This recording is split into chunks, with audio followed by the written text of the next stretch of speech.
Hey, it's Mary Jo. I am here with another in the series of the power tools you need in your leadership toolbox. I'm essentially continuing the discussion from 2 weeks ago when I last went live on the power tools around accountability. So, one of the things that when I either put stuff online or talk to clients, that we always kind of come back to is when we talk about teams in leadership is really how do I make sure that people are being accountable, that my team is accountable, that we're hitting our goals, we're hitting our metrics, we're doing all the things that we can do, and I don't feel like I have to have my fingers in everything and micromanage, that my team is just accountable to those things. So thought it was worth a couple sessions to talk about accountability. And it's something I've done a lot of work within, as well as try to do some research as well on how others handle this. And really it came down for me to four things that I think are really keys um, to make this a power tool, to make how you manage accountability within your team a power tool for you.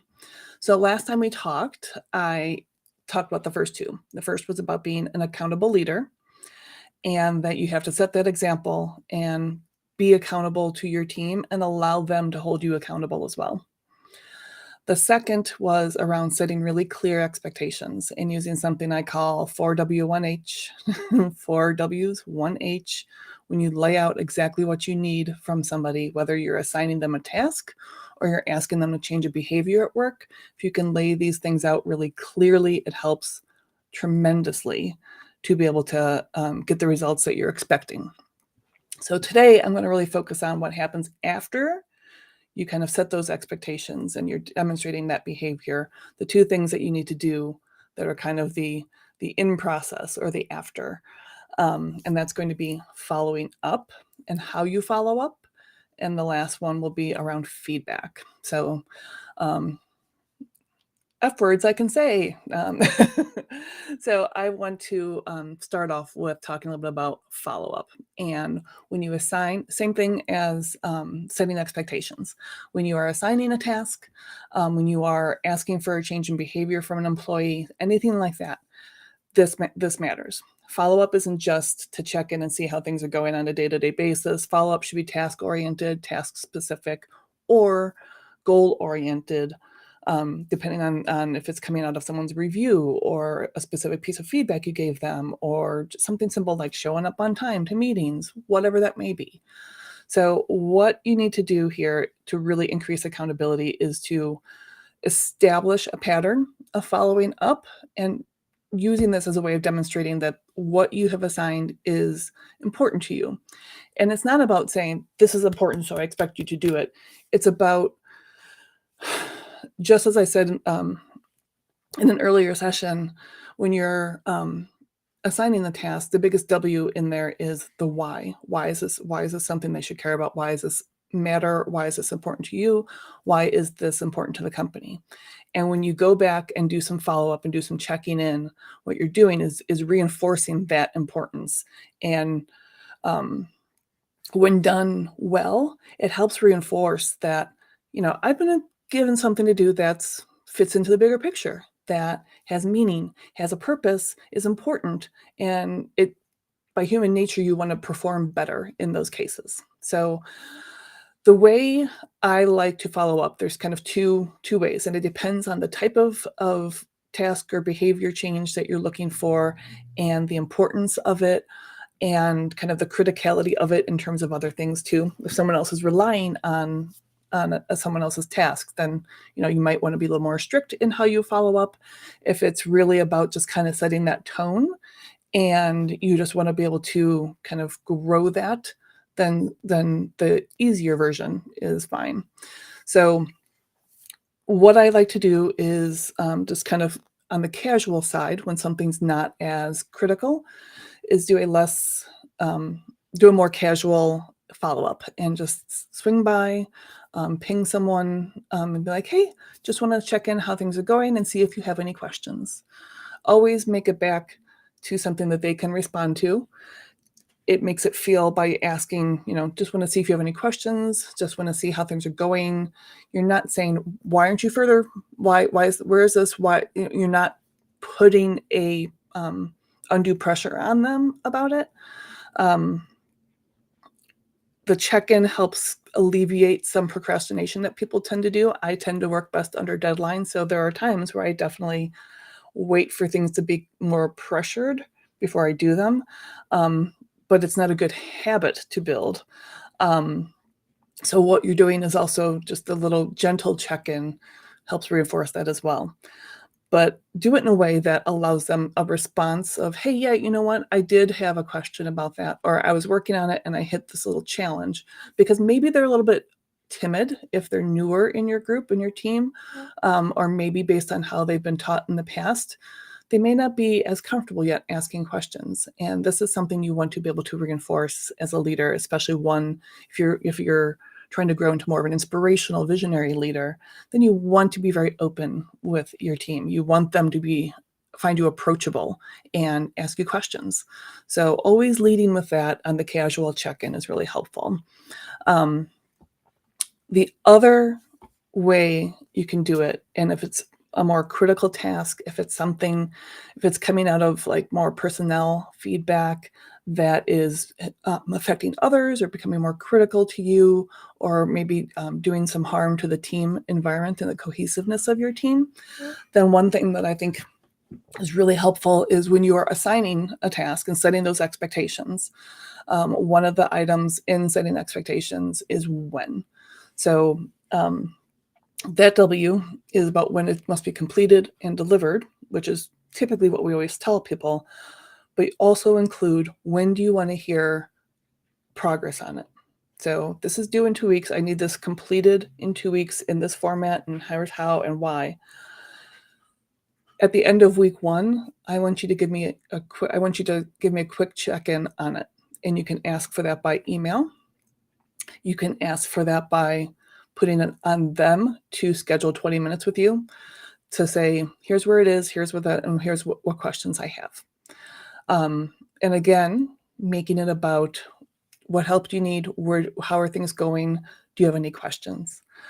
Even though it's the more strict version of it that I'm describing, it's less casual, still keep it that open-ended, you're allowing them to ask questions type of check-in. I also think it's very easy for leaders and managers to get to a point where you want to schedule the check-in, you want to make sure it happens, and you really need to put that on your people if you want to drive accountability. So when it doesn't happen, you got to follow up on that. If they don't schedule, follow up on it. If they don't show up, if they don't do what you're asked, those are things you need to address in the moment. So we'll talk about that in just a second. The other advantage of doing either types of check-in is that you can act on any issues before the end. My first job as an engineer, or actually it was technically my second job, but the first time I had any real design opportunity, my boss thought the world of him very quickly, and he just gave me like an existing conditions plan, like here's open nothing, here's a field next to a building, design a parking lot, go. And I was like, okay. I so badly wanted to please him. I so much wanted to do this right. And I put it on my drafting table and I looked at it and I had no idea what to do. Like, not a clue of how to start. Like, I knew what was important. I knew what the requirements were. I knew that the parking lot needed to hold, I can't remember, it was like 30 cars, that the slopes of the parking lot had to be, specific for allowing drainage, but I just didn't know how to even start. And I must have spent 4 hours staring at that piece of paper and drawing a little, and then erasing it, and drawing a little and erasing it. And finally, one of the other engineers came up to me and checked in on me as one of the senior engineers, but he was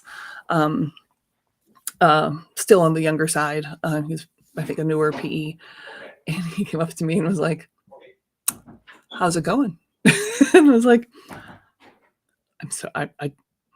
I feel like I should know how to do this and I don't. He's like, you don't need to know how to do it. It's okay. You can ask questions. And I was like, but I feel like I should know. And he's like, you're not expected to know everything. It's okay. And I knew that. It's not like I didn't know it was okay to ask questions, but I so badly wanted to prove myself. And I so much wanted to impress everyone I was working with that I thought I could just hunker down and do it. So when you check in on people and you ask them how things are going, you'd be surprised what can come up. You'd be surprised, especially with new team members, to find that there is that underlying fear or that sense that they really want to please, so they can't ask any questions. So checking in like this goes a long way towards not just driving accountability, but it really helps build a trusting relationship between you and the person you're working with, between team members who also check in on each other. Because once you start establishing this habit of checking in and making it okay to ask questions, it becomes less of something you have to assign and more of something that becomes the norm. And people will just stop by and be like, hey, I had a question. Just want to let you know that this is where this is. But I ran into this thing. Do you have any advice? Or just want to let you know that I ran into this, but I'm handling it, just in case you hear from the person I'm talking to. So always ask them how things are going, what questions they have. It can be as casual or formal as needed. So what I want you to specifically take away from following up is, when it's something of more critical nature, set a specific time that you want to be checked in with and follow up on those tasks. Ensure that these check-ins, number 2, ensure that the check-ins are focused on guiding and clarifying the task, not trying to be negative, not trying to make someone feel bad that they haven't started something yet because they have other priorities, but you're reinforcing that's important, that you're there if they need you, and that you just want to make sure that they're successful. So make sure it's got that kind of tone. And third is asking the assigned team member to be the scheduler of that check-in when it is that more formalized check-in process. Build that habit with your team to check in and to put that responsibility on them. So those are the 3 things I want you to kind of take away that you can do right now as a leader. So last section I want to talk about when it comes to accountability is about giving feedback. Everybody wants to know how they're doing. I actually went about almost 5 years without getting a real review when I first started at FEMA. And my boss at the time was just pleased with how I did. She was super happy with everything. The only feedback I ever got from her was, could you just be a little nicer to this one other engineer? Because I would get frustrated, something I learned to manage over time. But I didn't get anything to work on. She was just happy that stuff was being accomplished. And I just wanted to know what to do next. And I didn't realize until I left that office and went to FEMA headquarters and had a real review and was actually told, here are things that are going well, here are things I like to work on. One of them was, it was so funny. My boss was like, you're so outspoken. And when you're at the region, you were always telling us how you thought things could be better and like what we should do. And you haven't said like more than a word, like the first 6 months you've been here. And he's like, you're quiet in meetings. And he's like, what's going on? I'm like, well, I'm just trying to like soak everything in. It's a new environment. And I'm trying to learn kind of where I can and can't say that. And he's like, we hired you because you were that outspoken person. So speak up. And I was like, awesome, I can do that. And he was like, okay, then why haven't you? I'm like, well, I was just trying to figure out how this works. And now that you said that, I will do it. And he was like, cool. Like, I was kind of wondering what was going on, a little worried about like how this conversation would go. And I was like, I'm just happy to work on something.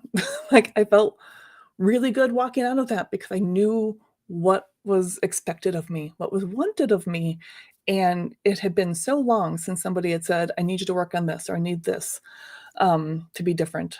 And I've talked before, I think, on like one of my values, one of the things I hold really close is personal and professional growth. I want to continue to grow and evolve. And for 5 years, I just was super stagnant in what I was doing. And it was all put on me to figure out, which was exciting in some ways, but I didn't have that guidance. I didn't have that feedback, that constructive criticism you can work with and grow with. So even if it feels like you're being critical, you can do it in a teaching way. And you can give feedback that's really going to help the person grow as a team member and grow into a future leader as well. So it's so important that you give feedback in a timely and constructive way always. So this goes two ways, right? We tend to be very much oriented around something goes bad, you focus on it. Management by exception, right? Something's going off the rails, I have to divert my attention to that. We also need to take the time to celebrate successes, not accesses, celebrate successes. And you'll hear that over and over, but it's really important and meaningful, even if it's just something simple, like end of a project, pizza and beer for the team, sit around and talk about it. It's not just buying a lunch and disappearing. Not that when I was working on tollway projects early in my career, I didn't appreciate when Famous Dave's was brought in on platters for us. So when we were working 12-hour shifts, we had food to eat. I loved that. Might have been because it was barbecue and I love barbecue. But what was important is some recognition of the extra time and effort that's put in, everything that's been going on. And then that little sharing stories at the end. So make it an opportunity to get together is always helpful. I know anyone out there who is on the disc assessment, who's kind of lives in the C area is like, ugh, like, no. And all the introverts are like, please, do I have to? But there is a lot of value in having that be a team building experience rather than just, well, I bought you lunch, right? On the same vein, make sure that what you are celebrating fits how you celebrate it. So make sure there's alignment there. Buying pizza for the whole company because you had an outstanding record year is going to fall really flat. It's like, cool. So you spent a few $100 on pizza and we made $1 million. Awesome. I feel super rewarded. Make sure that there's alignment there. That can be, when you have a banner year, monetary bonuses. Share in the success that way, right? When it's something smaller, take people out for lunch, whatever it might be, but celebrate and make sure it aligns with what you're celebrating. Because we tend to focus on those things that may be more negative, more problematic, and kind of diving into the problems, a lot of feedback becomes fearful for people. People get really nervous when you say you want to talk to them or give them feedback or you have something to talk about on a project, especially when there's an issue. There's a lot of fear generated either from past experiences with bosses who maybe weren't good, weren't constructive, weren't helping people learn and just punished. But I think it's really important for anyone striving to be an inspirational leader that inspirational leadership does not derive from fear. Okay. It comes from your ability to connect with people, to express a vision, and to motivate them. None of connection, motivation, and visioning comes from a place of fear. So if you lead by fear, if you lead by punishment, if you lead by pointing out other mistakes and blaming, then you are going to crumble as a team. Inspirational leaders drive people to want to work with them, to enjoy the time working for them, even when they're putting in extra time, a lot of effort, really trying to untangle something that's new and different. Because it's exciting because you know you're part of something bigger. So when you have that issue that arises, a problem, whether it's a personnel problem, a project problem, a client problem. I've seen a lot of those where people have a really hard time managing and communicating properly with a client. The one thing that you have to do is first, not the one thing, of the things you have to do first is do it in the right time. I don't think we frequently need to give immediate feedback, like in the moment feedback if we are feeling any kind of emotion attached to what's going wrong. If you're getting really bad feedback from a client, if somebody is telling you that something was done wrong, you're going to be upset by nature. If you've already managed that, great. But always give yourself pause to stop and think and know how you want to handle the situation and talking to the person that you need to address this with. You want to give feedback as quickly as possible. I absolutely agree that you need to do that, but give yourself pause, give yourself the grace to collect yourself if you are feeling any kind of negative emotion so that you can have a really constructive conversation. That's first and foremost. So at the same time, doesn't mean put it off. Don't wait. Don't hope it gets better. It's not going to.